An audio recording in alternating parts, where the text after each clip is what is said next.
Howdy, this is Jim Rutt, and this is The Jim Rutt Show.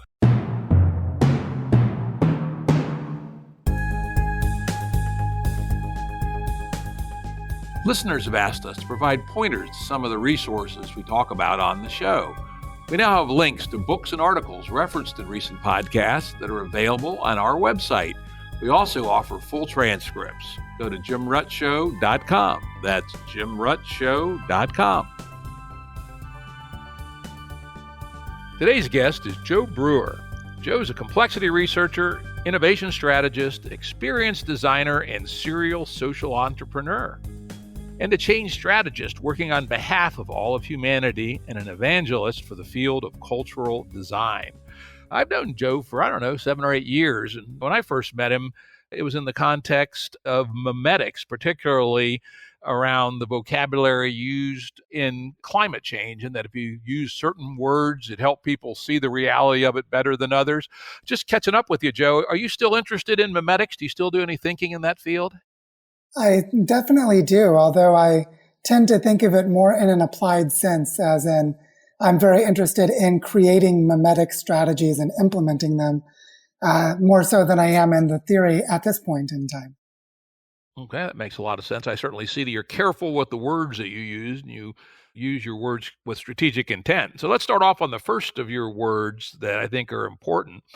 A lot of your work, you use the word regeneration. How would you describe to our audience how regeneration differs from sustainable or sustainability?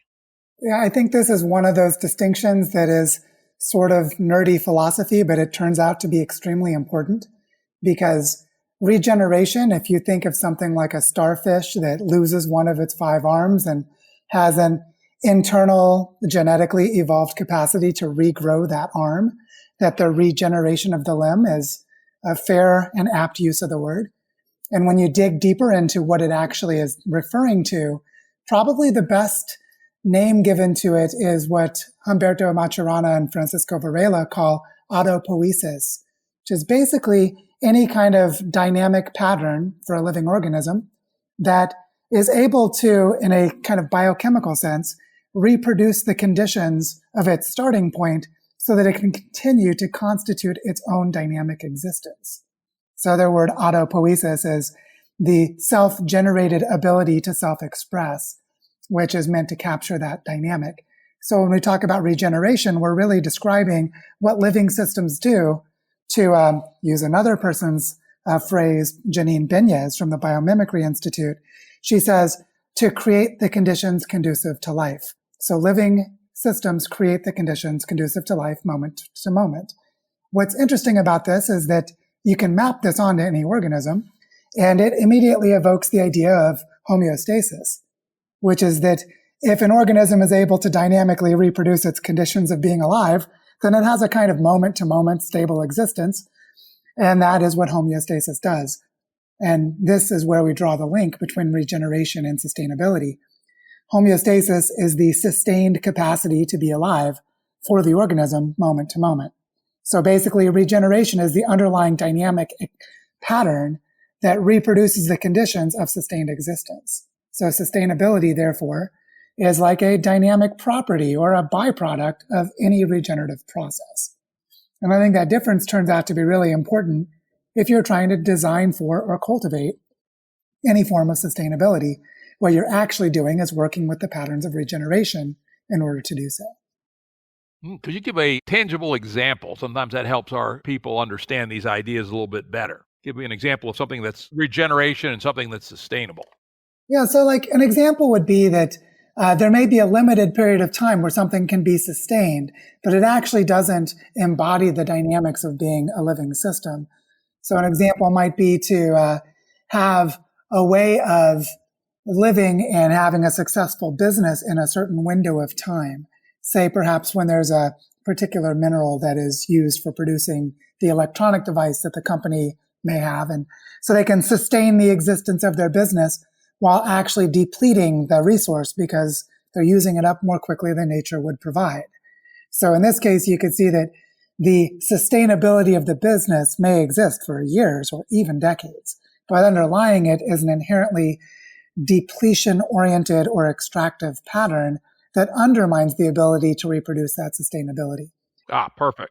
So eventually that type of business is just going to go away because it's going to run itself out of luck. Yeah, as you said earlier, it's the time depth, perhaps.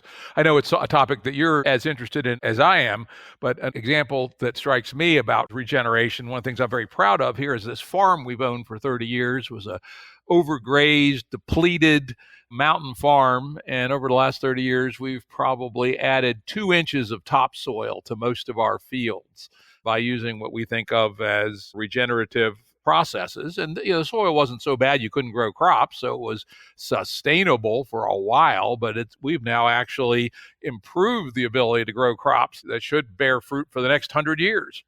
Yeah, one of the amazing things about understanding the principles of whatever the living system is, in this case, microorganisms and mycelium in the soil, is they connect to the roots of the plants. If you understand how that works, you actually can increase the productivity of the system.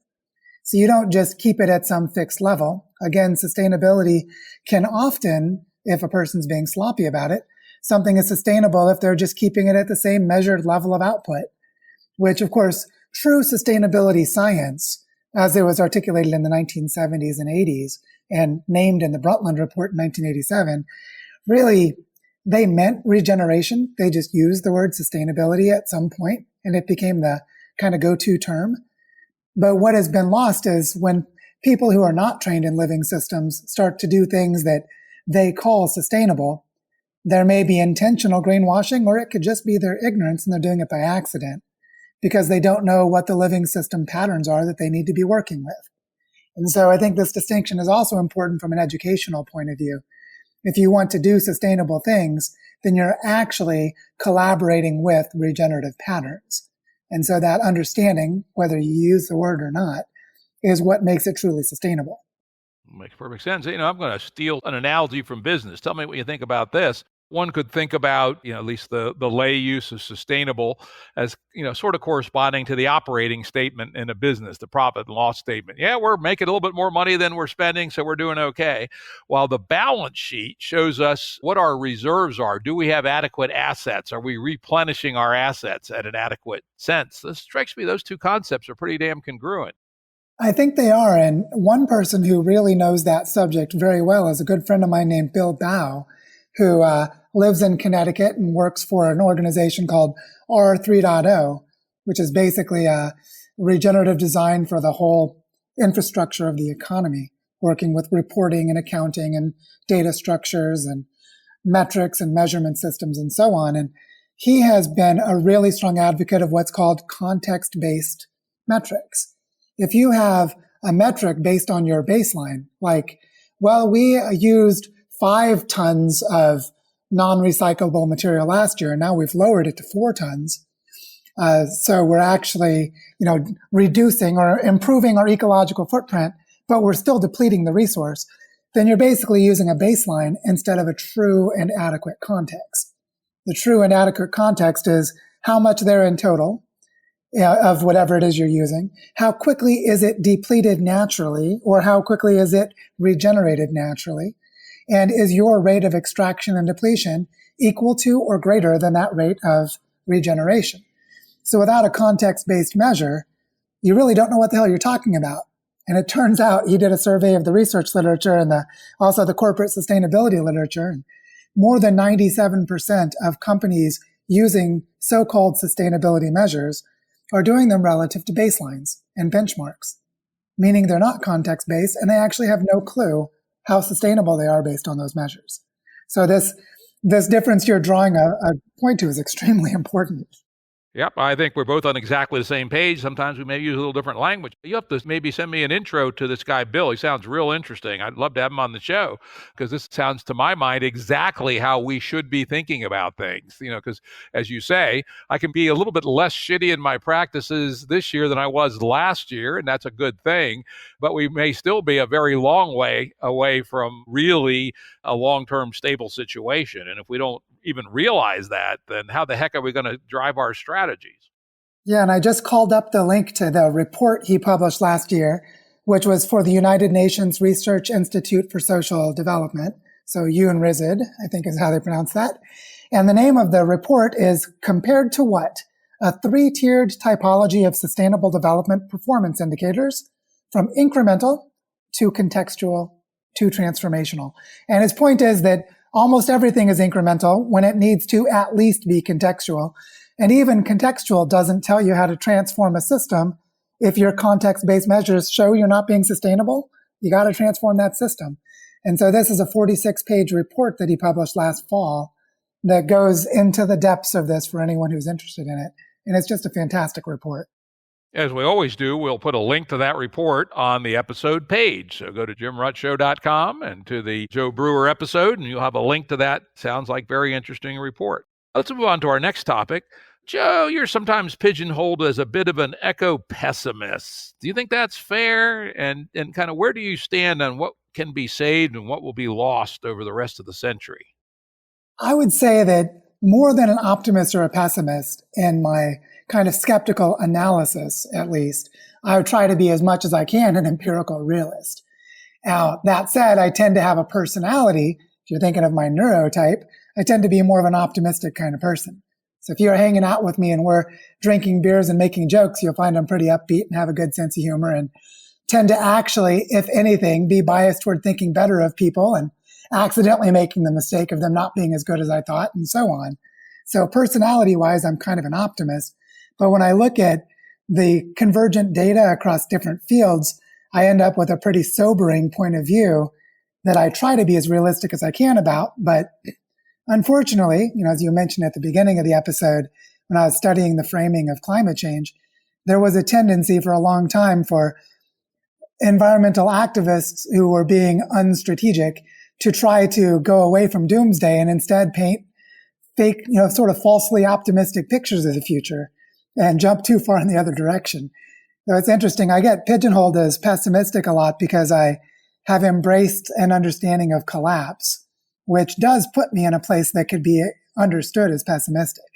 And so what I think is important is maybe the difference between the emotional valence of the information itself and the attempt, at least, at being rigorous in the assessment. So, for example, I think there's a really powerful book that was written a long time ago, published around 1980, by a person who taught in a department of sociology, but he was actually a human ecologist, named William Catton Jr. He wrote an amazing book called Overshoot, which really is a fantastic assessment of how it's quite likely that we overshot the carrying capacity of the planet somewhere in the 1930s or 1940s. And all of the surplus human population from then on is actually excessive relative to any ability to be sustainable. And so what's interesting about a perspective like that is if it turns out to be completely correct, a person will sound like a pessimist for saying so. Now, just to give a sense of how the emotional quality of the information may be different from the quality of the analysis, I find that people who know me personally are often impressed and inspired by my continued optimism to do everything I can to help improve the world, even though I have a pretty somber sense of the scale and depth of the predicament that we're in. So let's talk a little bit about the depth of the predicament that we're in. Give me a thumbnail sketch of the rest of the century as you see it, even assuming that we get more serious than we are right now about addressing climate change. In fact, actually, the scenario I use is 2.25 C by the end of the century is my best guess on where we'll end up. But so give me your thoughts. Yeah, I think what I often use as my standard heuristic when I'm just starting to think about this is I go back to the famous limits to growth study that came out in the early 1970s, issued by the Club of Rome and led by a group of computer scientists at MIT. And they had a scenario. It wasn't meant to be a forecast, so they weren't trying to predict the future, but they had a scenario that they called business as usual. And two things that are interesting about that scenario. One is the real world patterns of what they were simulating in terms of resource allocation. Those real world patterns have actually tracked the business as usual scenario with a disturbing accuracy. And so they accidentally made a good forecast by designing this scenario. And what's interesting is when you look at that scenario as a heuristic, one thing that they describe is a cascade of disruptions to global supply chains, starting somewhere between around 2015 and 2025 for different parts of the global system. And one of the early triggers being that there is an increasing scarcity of available energy. So think of a peak oil type of an analysis, where as you start to use up all of the cheaply available oil, then you go to more and more expensive oil, which lowers the margin of returns. And this is often measured as what's called energy return on energy invested, which we could go into in a moment if we want to for the sake of listeners. And as you get closer and closer to the amount of energy you need to produce in order to get the same amount of energy that is able to be used in the marketplace, as you start to approach that asymptotically, you end up in a place where there's quite a lot of volatility in price. And so this idea of peak oil comes out as expressed economically as fluctuating and volatile measures of energy prices. So what they showed in that business as usual scenario was that price volatility in the energy sector caused price volatility in the food sector, which then caused various food shortages at different places and times. And along kind of in conjunction or parallel with this, key resources being depleted, having their own dynamics that weren't necessarily related to energy, but to manufacturing or topsoils or other things. And long story, not quite so short, but shorter, is that they showed human population peaking around 2030, which if you think of what that means, our exponential growth of human population begins to be balanced out and canceled by an exponential growth in human death to achieve a plateau point of zero human growth. And then it rapidly declines from there between around 2030 and 2050 or 2060. And I think they hit their peak around 8 billion and it dropped down to somewhere around 2.5 billion in that scenario. I find this to be a really useful heuristic to think with. And more recently, there's a model called World 7, which is a continuation of the same basic approach. Limits to growth was based on what was called World 4. It was the fourth major iteration of that computer simulation, computational model. The World 7 is using continually updated data about things like available iron and zinc and lithium and whatever other minerals are involved in major manufacturing processes. And they show most of those rapidly being depleted and will start to kind of stonewall production sometime between 2030 and 2050, which could be considered as compounding within that business as usual scenario. So this was all without knowing in the early 1970s. They didn't know about climate change yet, and they weren't measuring biodiversity loss. And between then and now, one of the major developments, with Jim, I know you've followed this really closely, is the formalizing and rapid progress in the field of complexity science. And so one thing I can say is I think we have a better understanding now, or at least a better capacity to grapple with what it means to create supercritical states and what happens when you have destabilizing patterns and highly interdependent systems and all of that they didn't have in the early 1970s, or at least not in the state of the art we have today. So I kind of combine that sort of a perspective with a different, equally, I think, well thought out and well intended perspective, which is that of the Stockholm Resilience Center. And this is a network of Earth system scientists who created what's called the Planetary Boundaries Framework. And they asked a really interesting question. This was around 2007, I think they started asking this question. They asked, what are the dynamic Earth system processes that have some kind of a range of parameters that if you go outside of them, the globalized economy becomes untenable and goes away? They identified 9 of these. Well, 8 really, because number 9 is a catch-all for novel entities. It's where like rogue, runaway artificial intelligence and things like that are thrown into that category. But the other 8 of them are things like the ozone hole, ocean acidification, climate change, loss of biodiversity, one that's called land system change or degradation of landscapes, and so on. And so then they quickly decided to ask the question, of those 9, with the best knowledge available to us, how many have we crossed? And in 2013, they published a paper saying, well, according to that best information, we've already crossed 4 of them. So that tells us in a sort of definitive way, we're in a state of overshoot and collapse by that framework's measurement. So I tend to take that analysis pretty seriously as well, and then try to back engineer out what needs to be done to get back within that safe operating range. And that's where the regenerative design work becomes so essential. Okay, that's great. Now, do you really think that we are that close to the edge and we'll start to see a rapid drop in population after 2030? I think that we are in a really dangerous place where that scenario is in the kind of, black swan, fat tail kind of a thinking. That scenario becomes more and more likely with each passing year, or at least it becomes more and more plausible because really darn hard to give a rigorous measure of probability to it. But just as an example of a scenario we could think of for this year that could start to create that kind of an outcome, there are 6 major bread baskets in the world that are major areas of food production. So think of the upper Midwest of the United States as one of these 6.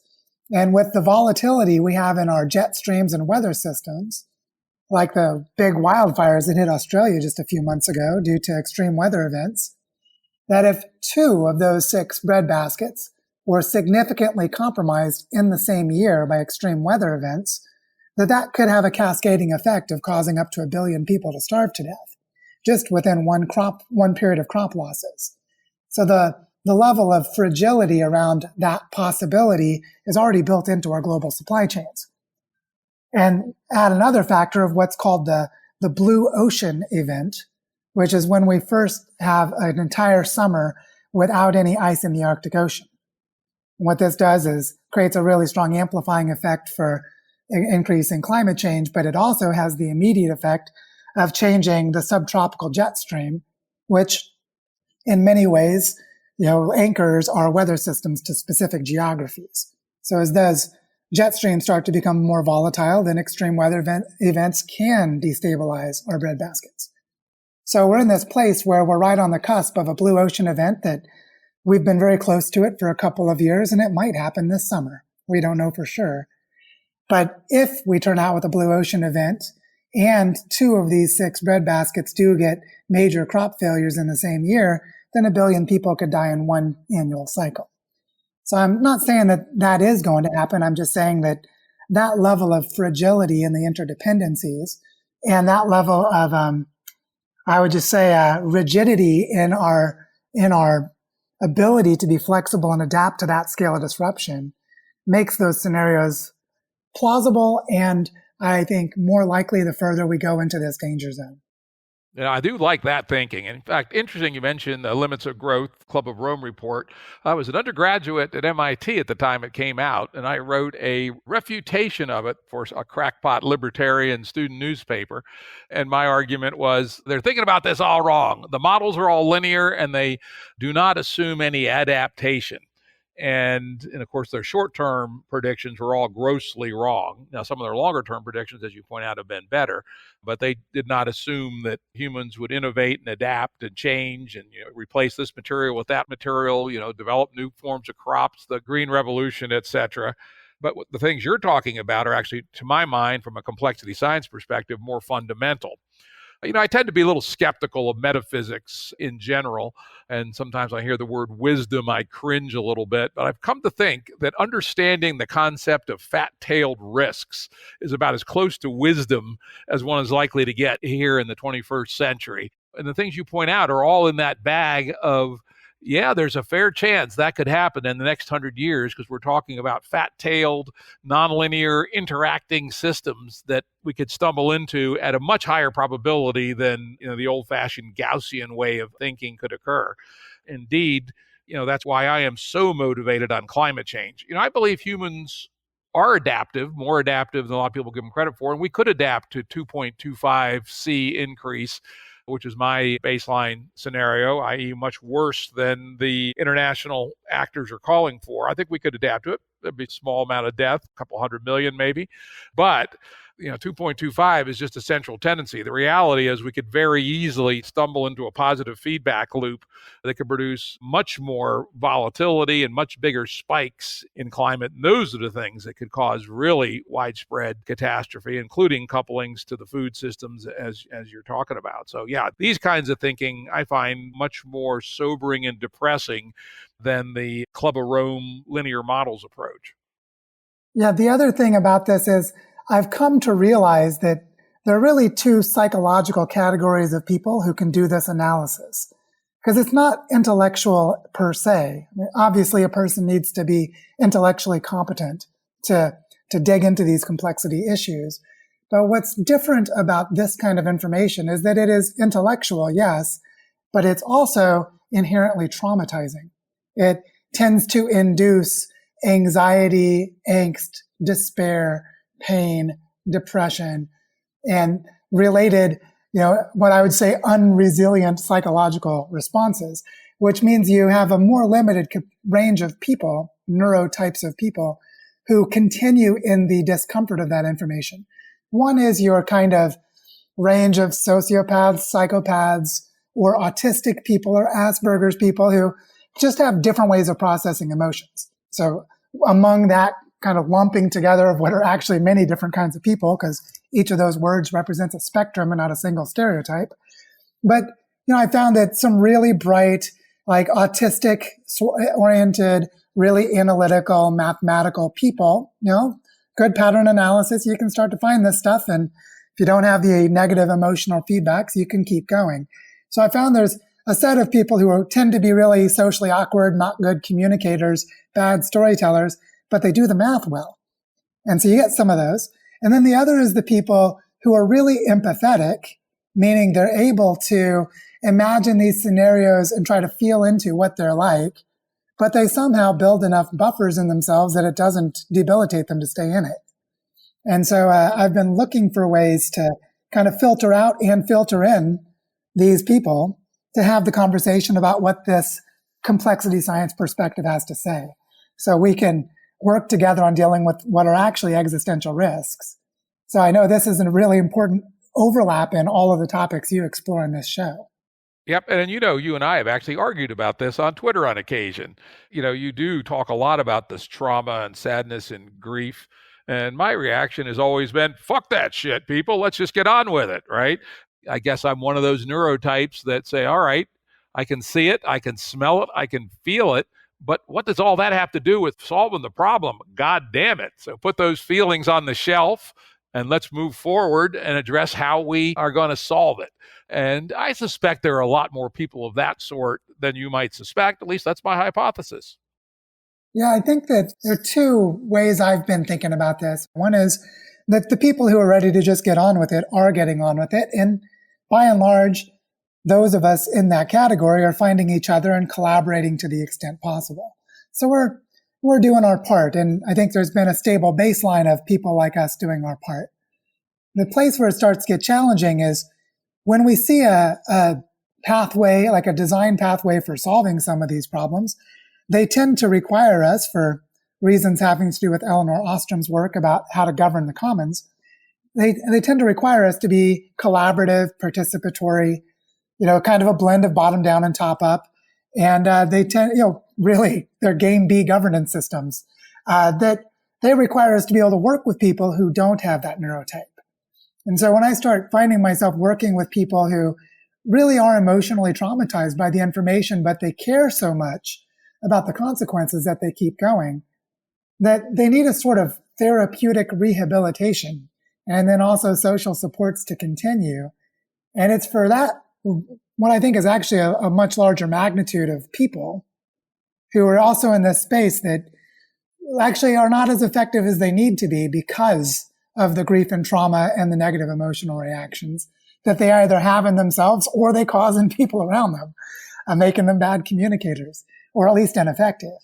So I found myself, because I've done so much work in communication strategy and variations of online organizing, just found that the grief and trauma conversation always ends up being important in that community organizing process. And if we fail to do it, then we get a lot of conflicts and problems that come up because they just weren't being dealt with effectively. So that's one reason why I tend to harp on it so much. But I also think that our differences in temperament about this are healthy because we don't all want to be on exactly the same page about something this important. So it's good for us to have that diversity in the mix. Yeah, that's two different approaches. You and folks that share your perspective and approach can go help bring in some people who are maybe marginal if they don't get this therapeutic approach. While I'll focus on people who are willing to go line up and take that hill, right? War fighting mode. That's always been my mode, right? Find the willing, organize them into an effective team, and go take the objective. And both are useful. There's no doubt about that. Yeah. And also, I think that as we're really grappling with the seriousness of these situations, it's so helpful to understand how quickly a phase transition can occur. I don't know, you might be familiar with this paper, but there was a report that came out from Chatham House. I want to say it was 2011, but it might have been a little later. So there was a big volcano in Iceland that dropped a giant ash cloud over Europe and shut down air traffic flow for about 5 days. Chatham House, being the smart people that they are, they decided to do an analysis of just-in-time manufacturing and supply chains. And they asked the question, how much longer could that specific disruption to transport be tolerated by the global supply chains? They came to a really disturbing conclusion, which was if it continued for an additional 3 or 4 days.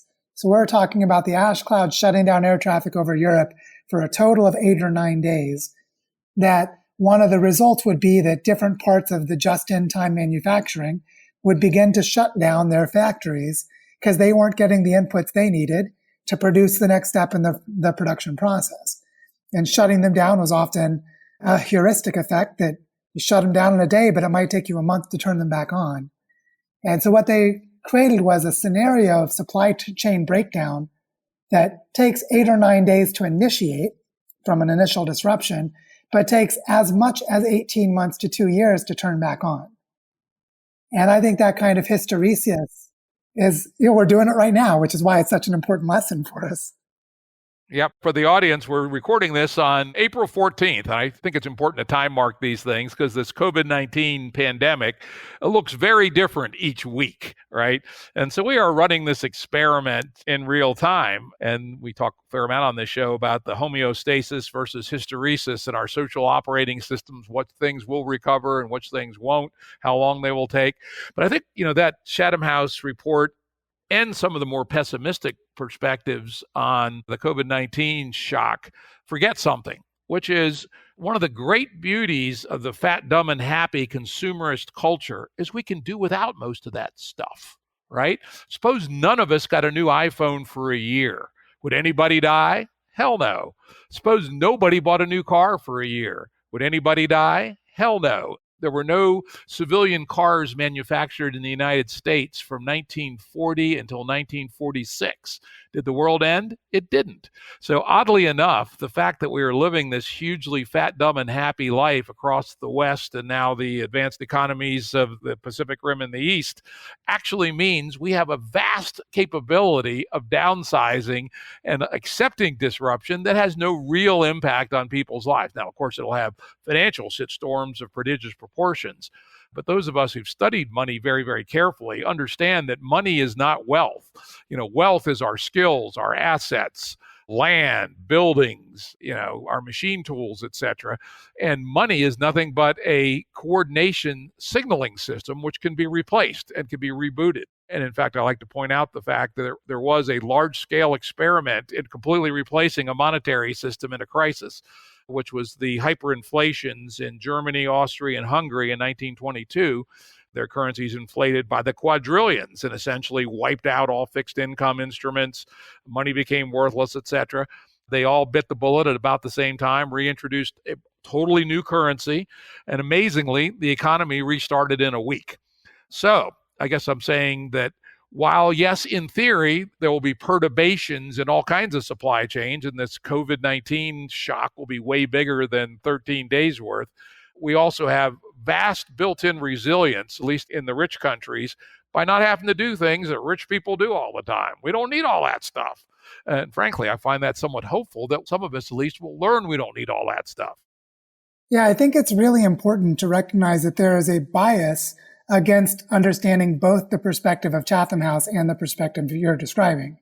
So there's a really strong tendency for people to not understand fat tails. So they don't understand how these compounding risks work. And they don't understand what systems fragility actually is. So there's a lot of truth to people being blind to that. And we're in a context where at least those of us making important policy decisions need to be able to think that way. And by and large, they're not. And then on the other side, to be able to understand the system affordances of adaptation or of creative response. And so an example of this that I think is really interesting is, I want to say it was in the Atlantic Monthly or one of those magazines, sometime around 2007, there was this really nice in-depth study done where they were looking at what happened to the city of Detroit, because in the 90s, there was a giant economic collapse and the city went from about 1 million people to about 200,000 people. So 80% of their population disappeared in 10 years just because the big auto manufacturers were laying off and they were shutting down and people moved away. And what happened by about 2005, 2006 was there was a renaissance of people setting up artist cooperatives and other, community gardens and all kinds of interesting things and all the abandoned houses in Detroit. And so no one saw that coming, that adaptive creativity. From beforehand, you would just say, oh, look at the measured decimation of the economy. What you don't see is that the conditions are set for what an ecologist would call secession, which is when you move from one type of ecosystem to another one that is able to use up whatever materials were left behind by the previous version. And that's also how forests form, is you have pioneering and colonizing species that come in and they rapidly deplete the available resources, but leave behind other ones. For example, they don't need a lot of nitrogen, but a lot of them are embodiments of nitrogen and they fix it in the soil, which then makes it easier for, say, less sun tolerant, more shade needing kinds of plants that need a little bit more nitrogen to come into this environment that's now being left behind as those pioneering species are dying off. And I think there's a general insight here that is, I think, relevant to complexity science writ large. And that is that when we talk about collapse, we often think of it as like this category of negativity, when we actually can see it as an integral part of many kinds of system pattern changes. There's a collapse of some previous mode or structure, which actually is what enables the new mode or structure to form. And the collapse in that sense is good relative to what is emerging. And in some cases, it's absolutely necessary. And so I think there's a really important opportunity here to bring this aspect of the collapse conversation in. And maybe a historic place we could do it is in quantum mechanics with the collapse of the wave function, where collapse isn't bad at all. It's just called measurement. And so I think it's an interesting way of remembering that the word has a really strong stigma associated with it, but it needn't necessarily, although clearly there are some people that use it in really depressing ways. Yep, it's a very good point. And the other thing I talk about a fair amount with my kind of prepper head on, it's funny, I've always, at least for the last 30 years, what I call a semi-prepper, and I always got a little social discredit for that. God, what a whack job thinking about shit like that, right? I would say in the last month, I got a return on that social credit and a few dividends. But when I talk about being prepared, I always point out that you can only be prepared within the context of specific or approximate scenarios, right? And this is where fat tail thinking is really important. There are scenarios that are probable enough that it's worth preparing for, but way, way, way, way out on the fat tail, let's say the dinosaur killing asteroids, hey, no use even worrying about that one. Just put your head between your legs and kiss your ass goodbye. And so when we say collapse, collapse could be like the Soviet Union. I was on a podcast as a guest where one of the hosts lived through the collapse of or a family at least had lived through the collapse of the Soviet Union. And she made pretty clear how dire things were. On the other hand, nobody died, right? Their whole socioeconomic political operating system was thrown out the window. A new one came up, unfortunately not as good as it could have been, but probably better than what they had. And that was a collapse, but it wasn't a very extreme one. So we should realize that collapses happen on a continuum, and most of them don't end up at the Mad Max level. Yeah, and also there's a recognition by people trying to create social change that oftentimes we don't need incremental change, we need transformational change. We actually need to replace one system with another. And what's interesting is that implies some kind of collapse. It could be a benign engineered collapse. Let's pause for a moment, shut this thing down and turn the other one on, which is pretty unrealistic, but Maybe I'll use that as an extreme version of a benevolent collapse. And then on the extreme other end is like the Yellowstone volcano or the meteor that killed the dinosaurs, where it's pretty much all encompassing and there's not much you can do about it. It turns out in reality, the important things are about time and space scale linking, which is basically when you have any kind of a collapse pattern that's occurring, is it too big or too fast for you to be able to do anything about it? No, there's always something that you could do about it on some time scale and in some spatial scale. So the question is more about being I think a semi-prepper is actually a better hedged bet than being a full-on prepper. You built some of the skills, have some of the capacity set aside, but you're still playing in the old world. And I think the criticism of the Back to the Land movement in the 60s was that while some of it has actually become the seeds of the regenerative movement today and is absolutely essential to where we are, a lot of it was people who had no clue what they were doing. They made some mistakes and they came right back into the mainstream economy. And so they kind of did something that they weren't really competent to do, and they felt it wasn't the life they wanted and they left it. Yeah, that's a good point.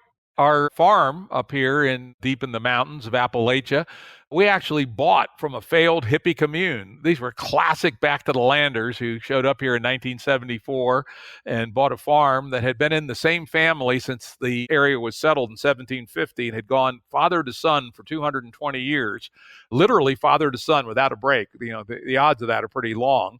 The last son decided he liked drinking more than he did farming, so he sold the farm to the hippies. And as you said, they were incompetent. They tried one crop and the other. The only one they could make any money was, guess what? Good old marijuana.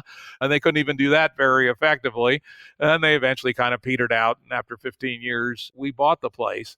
And so one can understand the heart of the Back to the Landers. In fact, why did we end up buying the place? Because we always wanted a piece of land and the ability to, have some control over our own destiny. But they were entirely incompetent. They did not understand that farming is a craft and a pretty damn hard one, right? It's not only hard work, but it's also great intelligence, great time budgeting, understanding the seasons. You got to do things in the right order. And to your point, the new young people are amazing. We have here in our county, the Allegheny Mountain Institute. We'll provide a link to that on the page, which is a school that teaches motivated young people, typically in their mid-20s, how to actually do urban farming, small-scale farming, truck farming. They're even now doing animal raising, etc. And these young people are extremely impressive. They're leasing and buying land and are doing it right. So we can adapt. I don't know why we got off on that riff, but it was a good one nonetheless. It's a good riff. And one of the things about the movement that I'm calling the regenerative movement, which in one sense, if you wanted to give it a shorthand, say permaculture was invented as a kind of modern version of indigenous ways of farming, just reinvented in the roughly 1960s, 1970s. And between that time and now, you can add in systems thinking and cybernetics and various other things that all converge into this living systems complexity point of view, is now we have incredible sophistication of business models. Like if someone's doing agroforestry, for example, they're not simply regrowing a forest, they're regrowing a forest that has recognizable and measurable ecological benefit together with economics that actually make sense. And so you can make money or make materials that cause you to not need to spend money.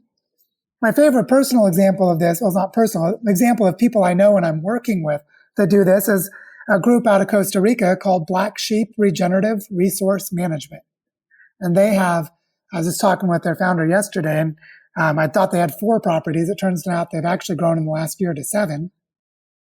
So they have about 500 acres of land and more than 12 years experience doing reforestation, but doing it with really smart permaculture, really smart vertical integration of their supply chain, really smart branding and marketing research, and really smart positioning to access the global marketplace.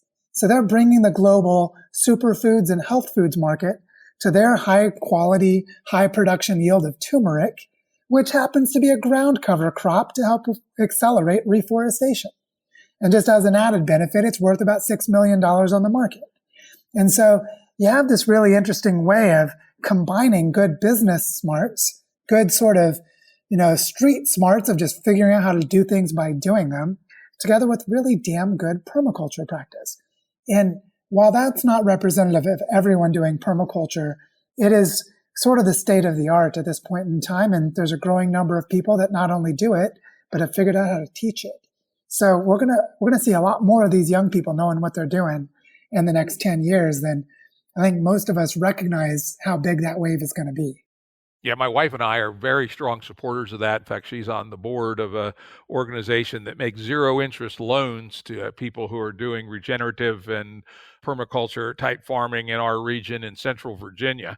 And it's actually been a really interesting program because not a lot of money necessary, $5,000, $10,000 can provide that critical piece of equipment that allows people to do exactly what you're saying. For instance, a cold box to allow them to, play the timing of the markets on vegetables, for instance, totally changes the economic dynamics of someone who doesn't have that cold box. So, a $3,000 cold box changes the coupling between the producer and the marketplace in ways that are very favorable for the producer. And we're happy to do that in our program.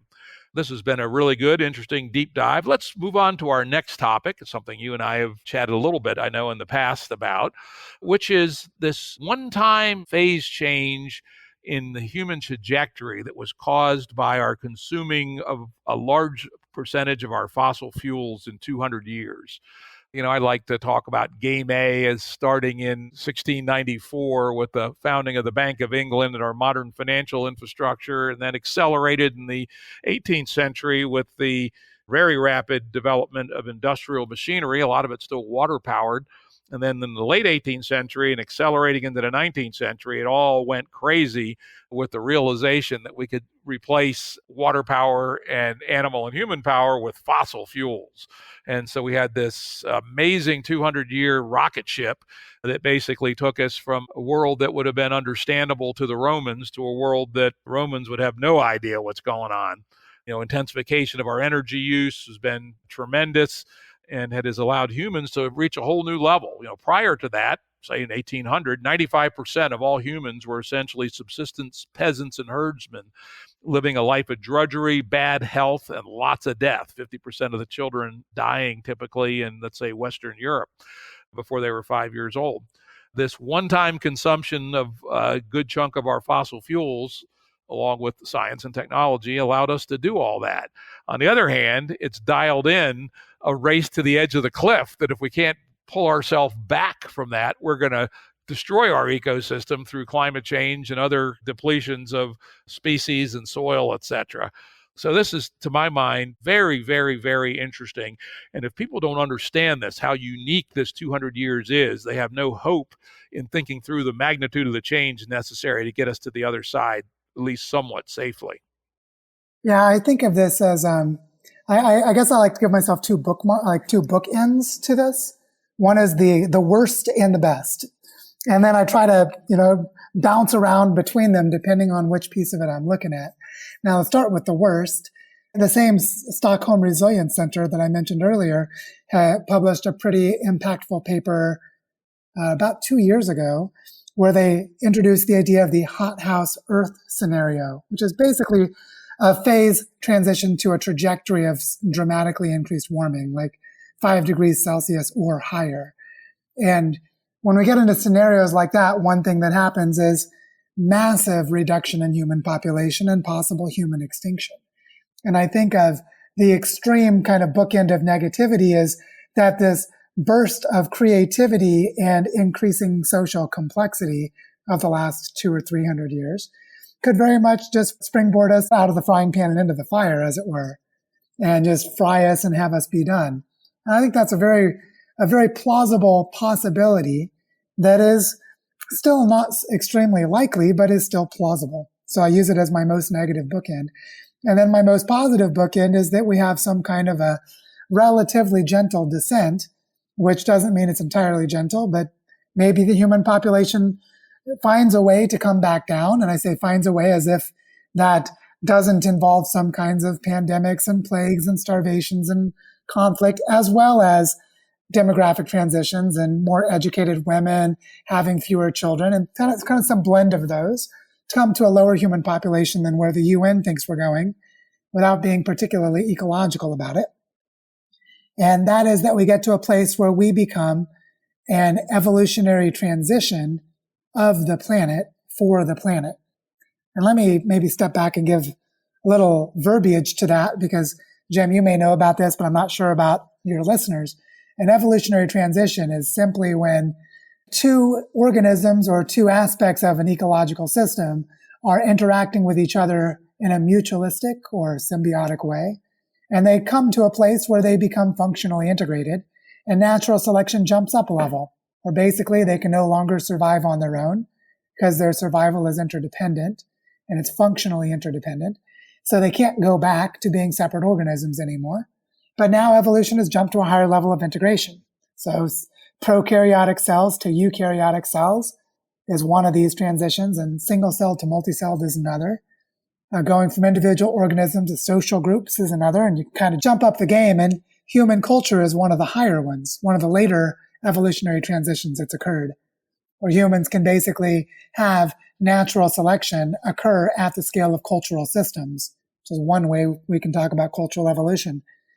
Our opportunity right now is to have an evolutionary transition to the scale of the Earth's biosphere, which is basically that humans build the technical apparatus and the management systems to maintain a kind of homeostasis on Earth, which is what we mean when we talk about sustainability.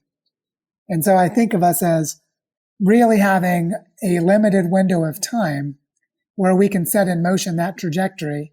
And I think mostly what we've done up to this point is laid in place the pieces of that trajectory, but we haven't actually walked it yet.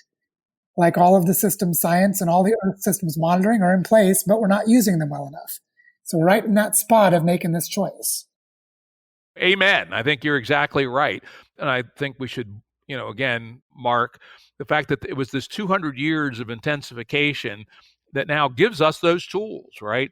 We now have photovoltaics that are relatively cost effective. We have electric cars that are pretty amazing. We have massive 4 megawatt wind turbines. We have the ability to build those offshore. In 1800, no way, right? Couldn't even think about such things. Didn't have even the basics of scientific knowledge, let alone the material science and engineering. So in some sense, we may have used our 200 years well if we can transition to this kind of system that Joe's talking about, where we take what we've learned over this 200-year great leap forward and then make another great leap forward, which is to intentionally embed humanity within the carrying capacity of the Earth and, frankly, probably take on the management of the two systems together. Yeah, and one of the pieces of this knowledge that is not given enough credit, like all of the examples you just gave were more in the kind of physical manifestation of technology. And I know that you understand a lot of the non-physical aspects, or rather the non-material product aspects.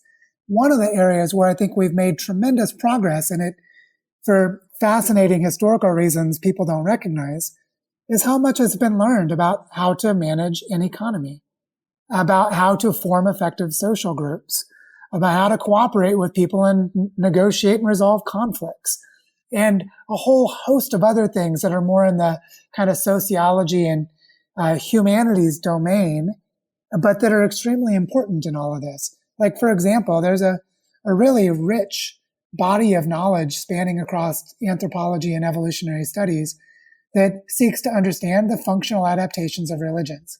Now, it doesn't mean we need to necessarily create a new religion, although I have reasons to suspect we might need to create new religions, but leaving that aside for a moment, just coming to understand what happens when you have rituals that include synchronous movement that help people to have more familial trust among each other and feel more generous toward each other.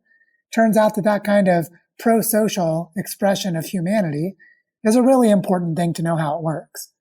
And so, in addition to all of the technological advances in the what is normally construed as technology space, we have a huge number of technological advances in the realm of human knowledge about being human and working among humans. And so when we start to put those together, we actually have the ability to design our way into a regenerative Earth system, meaning the human management is in partnership with the biosphere of the Earth at all relevant scales. and people call me somewhat of an eloquent articulator of, is just how much of this knowledge exists. As we start to dig into any of the pieces and see how solid the foundations are, they're pretty damn solid. So we have a lot to work with. Yes and no. I'm going to push back a little bit here, Joe. Yes, we do have a lot of knowledge in pieces. Like, for instance, I'm a great fan of the work of Sam Bowles and Herb Gintis on how people actually cooperate, for instance. What is it? There seems to be some human attributes that look for fairness and insist upon policing and even policing the policing, et cetera. And those things are extraordinarily important to understand how to build real societies that work and know how to be cooperative. But on the other hand, I have a knee-jerk reaction when you use the word design, because I don't think we yet know enough to actually design the future in the same way we would design a bridge. Probably my biggest personal takeaway from having been immersed in complexity science the last 20 years is, frankly, epistemic modesty. We know less about the interactions of complex, particularly human social systems, than sometimes we think we do. As you say, we have a growing number of piece parts.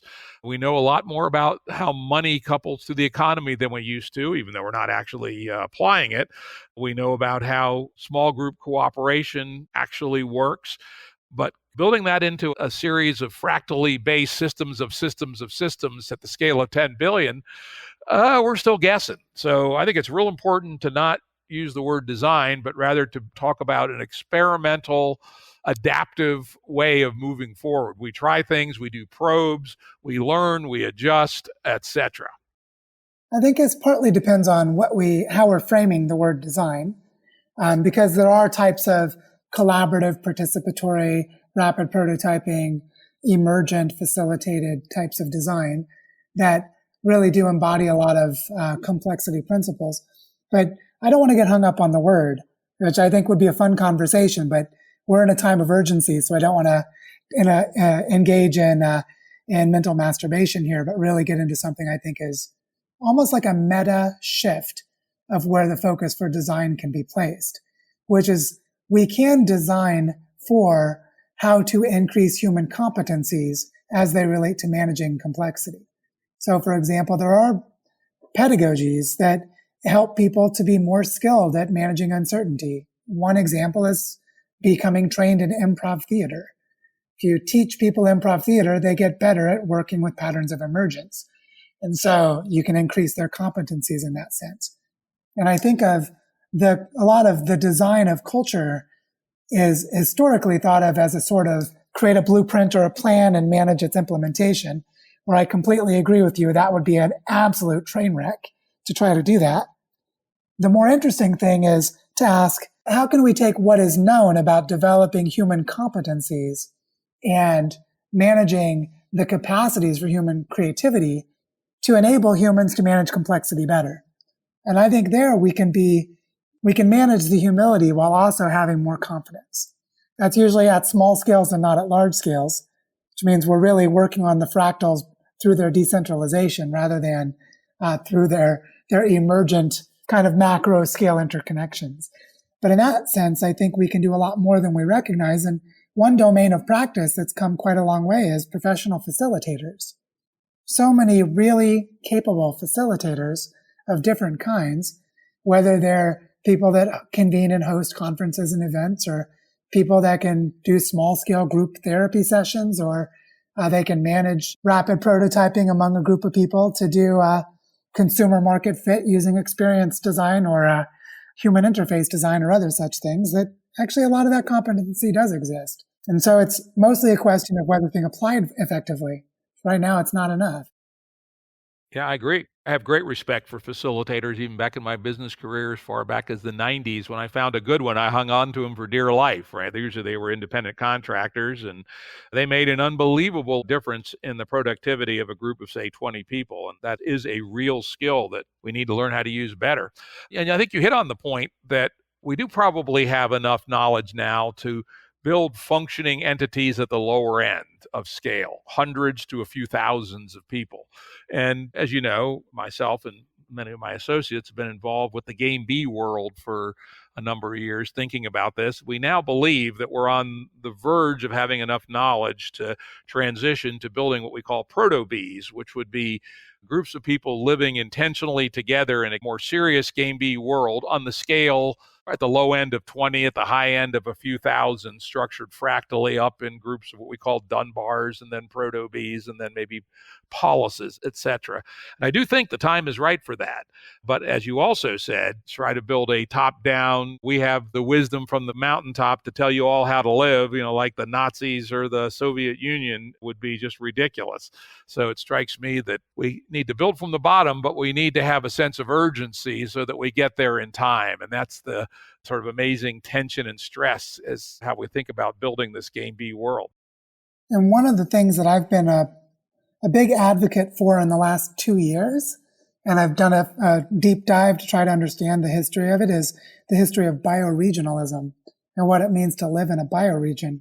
It turns out that all historical hunter-gatherer societies were bioregional, pretty much by definition, because a bioregion for a non-human species is the landscape capable of providing a full integrated life for the organism. So if you're a starfish, you might be part of a coral reef, and the coral reef is your bioregion. When you take that idea and apply it to humans, you have an interesting kind of smearing and blurring of what it means with cultural identity as it relates to a landscape. But the functional sense, it ends up having, kind of pops out of it as subsistence circular economies. If you have people living in a craft-based culture where all of their materials are locally provided, they may have a trade network to other places nearby, but across that trade network, you end up with a subsistence capacity that it maps onto the functions of the landscape. There might be a watershed or a mountain range or a coastal estuary or something like that, that actually is the ecological grounding of that human subsistence system. But this way of thinking about human societies self-organizing to the ecological scale, using the functions of landscapes, is actually has a really strong historical antecedent. That my kind of provocative way of saying it is all sustainable cultures in human history were bioregional.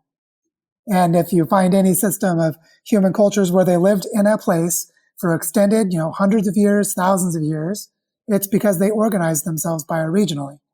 Doesn't mean that they were consciously doing that. That's just a self-organizing scale. And so I think this idea you're talking about with proto-bee, if you add this element of functions of landscape, like a drainage basin and a watershed, as an organizing principle, that you use ecological organizing using the landscape, social organizing using the scales you were talking about, like the Dunbar number, then you can start to co-create a local living economy, which is what we need to create all over the planet. So I think there's a lot of power in trying to blend these kind of bioregional permaculture perspectives with what you're describing as the proto-bees and learn from each other about how to do this.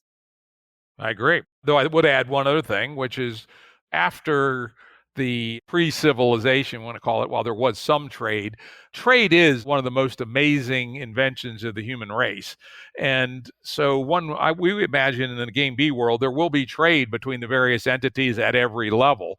However, the signaling system, i.e. whatever replaces the monetary system, will not allow trade to get out of control. I think one of the things that this COVID-19 event has shown us, I've known it for a long time, you've probably heard me rant about it, is that the engine of money on money return, the kind of financial system we currently have, forces most of the players in the economy to go for efficiency at the expense of robustness, i.e., fish caught in Northern California is sent to China to be processed, then sent back to Chicago to be distributed out to Costco. It's crazy, right? Or, a T-shirt that used to be made in South Carolina and the factory provided work for 1,000 families because it could be made 5 cents cheaper, including all the shipping back and forth in Bangladesh. The town in South Carolina basically gets shut down and these T-shirts go flying across the world back and forth, consuming vast amounts of fossil fuel. So I would not be so strictly bioregional, though I do think bioregionalism is very useful to organize at the lower levels. But I think it is important that we be very smart and include an appropriate amount of trade to take advantage of one of the few free lunches in economics, which is the idea of comparative advantage. Turns out that in our little valley here, I think our river valley here, the Bull Pasture Valley, is a bioregional area. And it's good for some things. It's very good for cattle grazing. It's reasonably good for corn. It's good for berries, but it's not good for grapes. And it's not particularly good for truck farming. So I would see us to the east, the next big valley, much, much bigger, the Shenandoah Valley, is really good for grains, is really good for truck farming, is good for grazing, but not as good as we are. So in fact, historically, back in colonial times, the cattle were often driven from the Shenandoah Valley over here to our valleys in the summertime. We're at much higher elevation and the grass is much better in the summer. So I would say bioregionalism linked with smart trade is maybe the first couple of keys for building up from the bottom. But let's not forget trade. Trade is huge as long as it's done honorably, ethically, non-exploitively, and at no longer range than necessary. Yeah, one way that I think about this is that if we just try to create bioregional economies and we stop there, what we end up with is fiefdoms. And then eventually, if there's a shortage of something necessary for one of those fiefdoms to survive, they're just going to invade and kill people in the next fiefdom. And you're going to end up with everything devolving or collapsing back to lower scales of complexity. And so what's really needed is functional interdependence between the bioregions, which is exactly what you're saying, is if we have really smart and ethical trade from one region to another, or from one region to many regions with a kind of kinder, friendlier, less intense version of globalism than we have at present, then that creates that functional interdependency, which stabilizes and helps to support the innovation economies across those systems, which is really going to be important if we end up with an extended period of climate volatility. If climate change has led us to a place where we have maybe a 200-year period of time that's a lot less stable than during most of the Holocene, or a 500-year period of time, then that adaptive allocation from one region to another is how the bioregions survive. Because you can't grow crops in your bioregion if you just got flooded at exactly the wrong month of the year. And so this need for smart trade becomes essential for the interdependencies to support each other positively if there's a backdrop of larger instability for a long period of time. Yes, and as we know, just the basic math, the bigger area that can trade with each other is essentially a free lunch risk mitigator, assuming we have the right social institutions to allow that to work. You know, the weather varies quite radically. We often will have a drought over in the Shenandoah Valley and we'll be great here, or vice versa, even though they're only less than 50 miles apart. And in fact, interestingly, here in our Highland County, there's a part of the county called Little Egypt. And when we first bought our place, we asked our local handyman lived in Little Egypt. We said, where'd you get the name Little Egypt? And he said, well, back in 1930s, there was a drought of still unprecedented proportion where the crops failed throughout the whole county. And basically, everybody moved to Little Egypt and lived at a subsistence level together for 2 years until the drought broke, because in that one little pocket, which is maybe 10 square miles of quite rich soil, they had enough rainfall. And so there was an interesting historical example within the lifetime of people that are still alive. Yeah, I think of this, what I think is powerful about bioregions is the management of the landscapes themselves. So for like a good example of this is the Gulf of Maine. So the Gulf of Maine is a shallow inlet bay. They have a lobster and fishing economy that I think it's been valuated at $3 or $4 billion per year. It's a huge fishery. And it has collapsed in the last few years. And one of the reasons it's collapsed is it's the fastest warming part of the world ocean. It has warmed by more than 5 degrees Celsius since 1980. The reason for that is that historically there was a cold water current that came from the Arctic that would push down and enter into, as the Atlantic water was coming north, they would mix into the bay of the Gulf of Maine, and that would keep the water relatively cool and stable. But what happened was the melting of fresh water from Greenland, which is directly east, that water, that fresh water, was propagating westward, which pushed the Atlantic current southward and pushed out, created a buffer so that the Arctic water couldn't enter. And then the strange kind of micro oceanography of it dumped the Atlantic water into the bay and kept the Arctic water out. And so as a result, 5 degrees Celsius of warming of the water temperature, which is 8 or 9 degrees Fahrenheit. And that has had absolutely catastrophic effects to the fisheries. So what's happening now is there's a management of that coastal estuary and that inlet bay, which is a scale of management that's necessary. So I think of this bioregional scale sort of popping out as a management need because of these functions of the landscapes. Now, the larger integration of the economy from region to region, it's more like we've overemphasized globalized markets using finance as our signaling system. We've undervalued local, robust and resilient economic systems that integrate into it. And if we push back toward a healthier balance, then we have smart trade from region to region, just as we're saying. And what pops out is also bioregional economies. They both sort of come back to a relative stability of interacting resilience. Yep, that's exactly right. It turns out we were actually up there in the Gulf of Maine lobster fishery for a couple of weeks last September on Deer Isle, right at the very center of it. And we actually got to talk to quite a few of the lobstermen and to some of the people who help manage it. And they've actually turned that around up there. They have had near record sustainable crops by limiting the number of licenses and traps. Basically, it's very difficult to get into the lobstering business unless you inherit lobstering licenses and boats and traps from your family. And while they're struggling a little bit with the changing water temperature, it's still near record levels of sustainable production, and the surveys of the younger ones are actually very positive. The other thing that's interesting, and it shows you this is the adaptation of humans, as the water in the Gulf of Maine has risen a few degrees. I don't think it's 5 degrees C. It might be 2 or 3 degrees Fahrenheit. What they have found now is that the water temperature is much more conducive to farm-raised oysters than it was before. And so there is now a rapidly spinning up farmed oyster industry starting to establish in Maine. So let's never underestimate human ability to adapt. I mean, on one of my shows recently, I had Dan Schrag, one of the leading climate scientists in the world, and he's actually fairly pessimistic about the political system getting its shit together to deal with climate the way it should. But he always comes back to the fact that people tend to underestimate human adaptation, human ability to make the best of a situation. Okay, the water temperature is getting a little warmer than optimal for lobsters, but guess what? It's getting better for oysters as an example about, the kinds of ways that we can work our ways through this, particularly if we take, to your point, really get to know our bioregional systems and what they're really all about. Yeah, and there's another piece of this I think is really interesting is when people talk about large-scale systems change, they often bemoan the fact, the presumed fact, because it's incorrect, but they bemoan this fact that there really aren't good examples and there's not good knowledge of systemic change. The truth is we have a specific domain of practice that has learned a fantastic amount and has amazing case studies in how to do this, and that's conservation management, which is what happened in the Gulf of Maine with that fishery.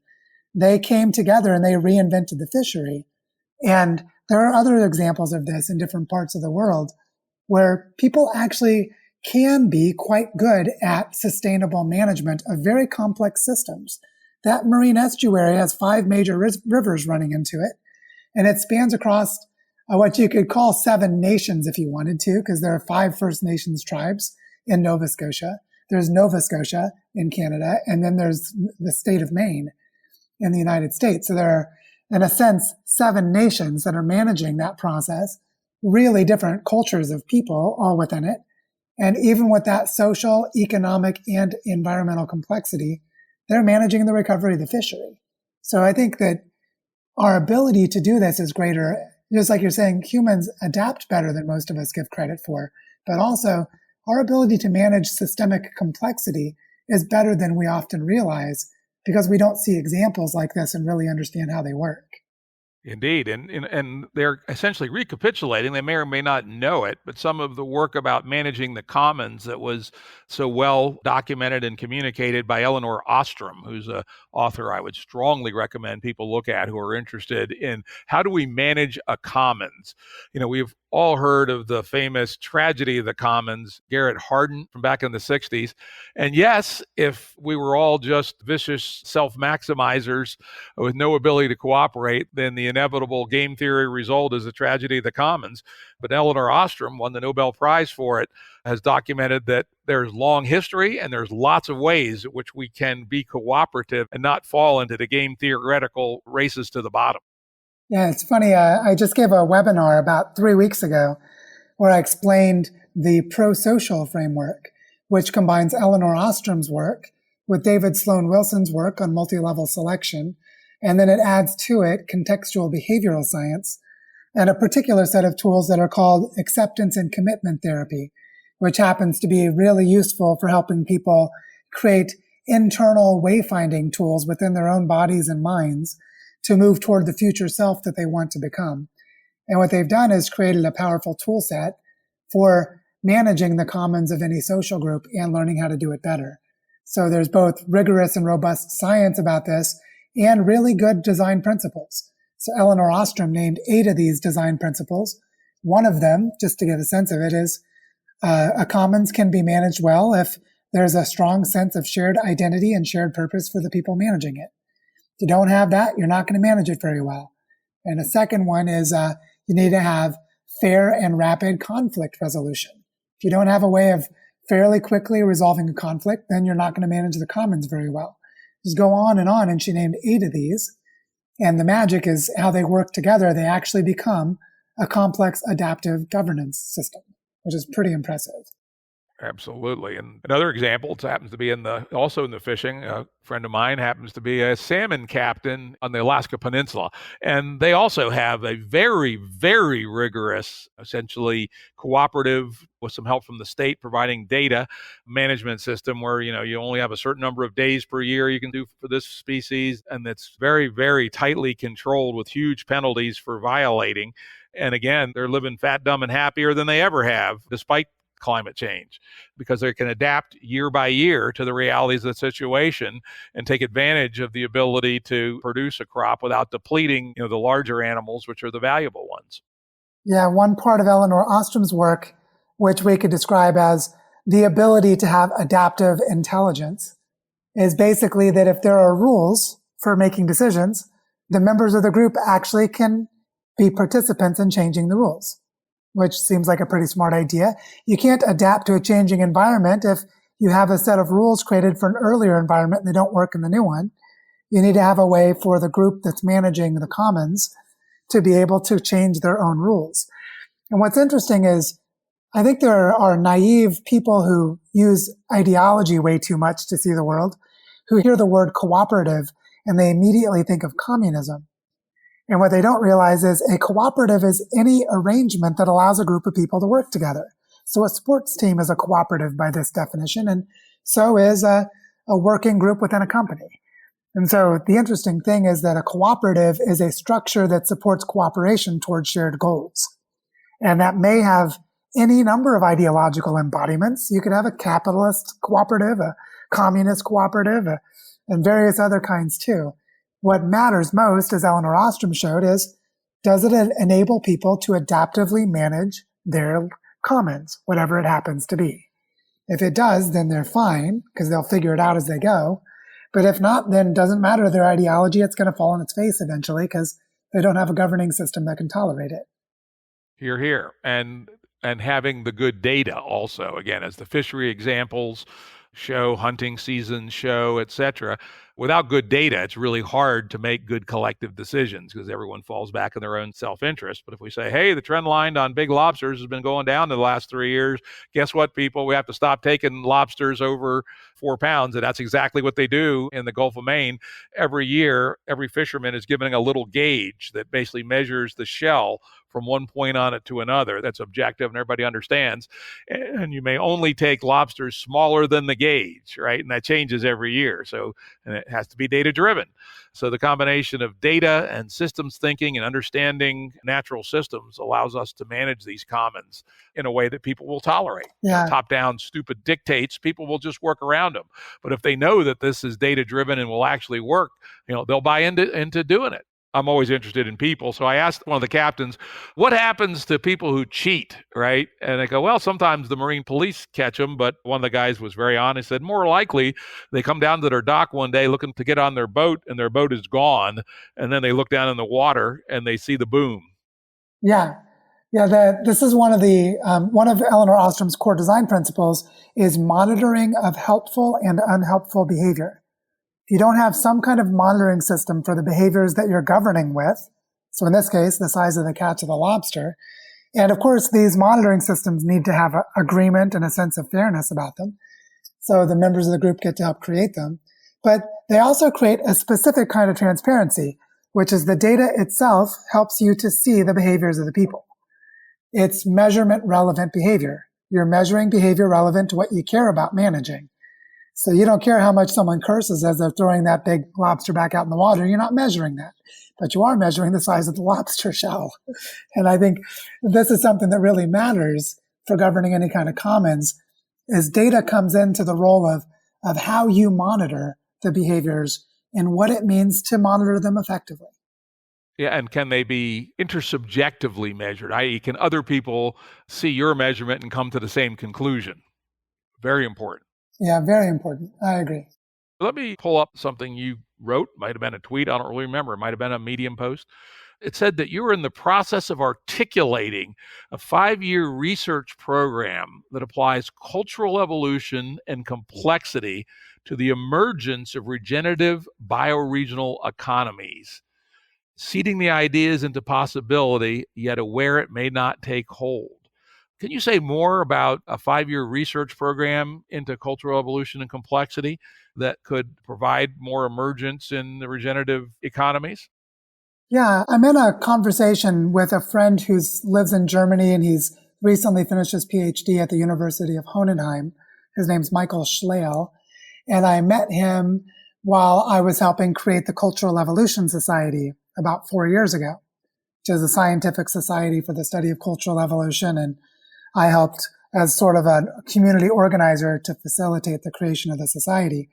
I met Michael at that time, and he did his PhD work in what is called dedicated innovation systems, which is when you have an innovation economy that is directed towards some societal goal. So there are innovation systems, then there are dedicated ones. And his specific goal is dedicated innovation systems in service to transitioning toward bioeconomies. So economies that function in ecologically and biologically robust ways. Of course, the country of Germany where he lives is investing really heavily in renewable energy and other related things that would be part of this bioeconomy. So there's a foundation in Germany that is looking to fund academic positions for people to support this transition. And my friend Michael reached out to me a month or so ago and said that he would like to apply for a professor position funded by the foundation. So he would have 5 years of funding for his salary and for a research team at about €1 million per year for 5 years. Basically, it would support him and a couple of graduate students or a postdoc, small team, but big enough to be meaningful. And he felt like he couldn't really put together a strong enough proposal on his own because they really want people that are doing applied work in multinational contexts. So he reached out and asked me if I would be his PhD student in the application so that we could leverage my networks across lots of different places and we could partner to build this. So it just created a nice little thinking space for us to ask what kind of proposal would we put together if we did that. And what we've come up with is that there's a set of things that need to be studied in order to be able to guide the development of cultural evolution at this scale, this kind of bioregional scale. And I can just quickly walk you through a couple of those. Yeah, let's do it. Let's get down to some specifics. Love to hear it. Yeah, because I think this is it's a concrete proposal. So we're proposing this in a specific context of this Robert Bosch Jr. professorship grant that Michael Schlehl is applying for. But what we named in we're early days of writing this proposal, although it relates to a lot of work I've done over the years, so it's not like this is a brand new idea for me. This work program, as we're calling it, so it's a research program over 5 years, and we're introducing a set of work packages that we would focus on as a research team. The first work package is narratives and cognitive scaffolding for a sustainable bioeconomy. So the kinds of questions we would ask for this are, how do human cultures create a blend of narratives and social norms, institutional structures, technologies, built infrastructure, and so on? How do narratives and worldviews relate to these forms of what we might call regime resistance in the old system that would hinder the transition to a new one, as well as those narratives and social norms that would help to embody the creation of these societal structures.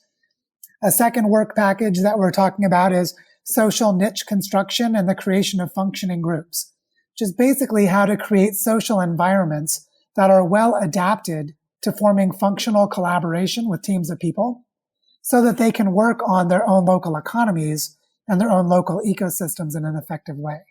So what we want to do is really apply the understanding about how niche construction works in general to the social niches of human cooperation, which is an area of, you could think of it as like entrepreneurship or innovation studies related to cooperation. And a third area of research that we're looking at is the agency of dedicated innovation system actors, or the change agents working on cultural evolution. What we really care about here is, how do people that become actors of systemic interventions that try to change the systems themselves, how can they increase their legitimacy among the people they're working with, and also gather and direct their responsibility, whether themselves or through collaboration networks, to create catalyzing change processes, which is an area where I think there's still a lot of deep questions that we don't know how to answer. And then a fourth area is revealing the common patterns of multi-level selection and coevolution. Here we're talking about how in any regional economy there are different kinds of social organization in one place to another, and different kinds of social organization from one scale to another. So family is different from municipal government, which is different from the local church or, community group. So you have different kinds of social organization, and they function in different nested scales. So what we want to do is bring to bear on these regional economic development efforts how to study that with rigor and identify the mechanisms of evolutionary change. Sounds great. Yeah, this is what the research program is about. You hit a lot of my hot buttons, right? It's quite interesting. I'm one that believes that when you're talking about human systems, everything is coevolution, right? The context that we play in is coevolutionary. It's not just evolution against an environment, because humans are adaptive. You make some changes, we all make changes. The other one that I like very much and is underappreciated by people who aren't up on really modern evolutionary theory is niche construction. What is culture but the ultimate form of niche construction? So yeah, I really applaud this work. This is really good. I look forward to seeing as it come out. I hope you continue to bring these ideas forth to the public. Yeah, one of the ideas is that there are a lot of efforts right now to create these regional scale economies. And so we can partner with them and all of the multi-stakeholder networks embodied within them and set up this research program to study what they're doing and feed that information to the people doing the work. So that's what we're going to try and do over the next 5 years. Good. I'm going to keep an eye on it. Sounds like wonderful work. Really, I hope you get funded, and I hope it goes. Now, let's wrap up with you getting a chance to tout your online education programs. I've seen some very interesting programs. Unfortunately, I haven't had a chance to actually partake of them. I think you call it the Earth Regenerator Study Group. Is that correct? Yeah, the Earth Regenerator Study Group, which we can include a link when we post this online, but the Earth Regenerator Study Group formed at the end of December, so it's only about 4 months old. And it started because I began writing a book and felt like I should just give the manuscript away instead of publishing it. So I invited people to join a study group around the manuscript for my book. The book's title is The Design Pathway for Regenerating the Earth. And what I was writing about in the manuscript is sort of a curriculum in Earth regeneration. So the study group formed around reading the book chapters and having discussions about them, but it quickly expanded into more. We're using an online platform and mobile app called Mighty Networks. And in the 4 months it's existed, it's grown a lot bigger than I originally thought. It's currently got more than 950 people and is rapidly approaching 1,000. And we have the manuscript, the book chapters, but also we have discussions on lots of topics. I've created a section for tools and tutorials for people to share their regenerative projects, to collaborate with each other. And also twice a month, we do a webinar. And the key to all of this, I want people to know, is that it's completely free to join. It's gift economy. I'm supported by people supporting me on Patreon, and I make enough money on Patreon to be able to support my family while living in Colombia. So you can join all of this. You don't have to pay a dime.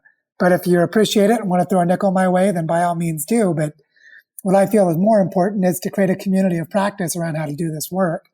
And that's what we're trying to do with the study group. We will indeed put a link up to the study group, and I tell you, I've seen the ads for it on Twitter, etc., and extremely interesting. Well, Joe, I want to thank you for coming on, and frankly, I also want to thank you for the work you're doing for the human race. Well, thank you, Jim. I really appreciate it, and I'm glad that we're friends. I always look forward to our conversations. And we do argue, let's not forget that, but we always do it with honesty and good faith, and that's the key. Yes, indeed. Production services and audio editing by Jared Janes Consulting. Music by Tom Muller at modernspacemusic.com.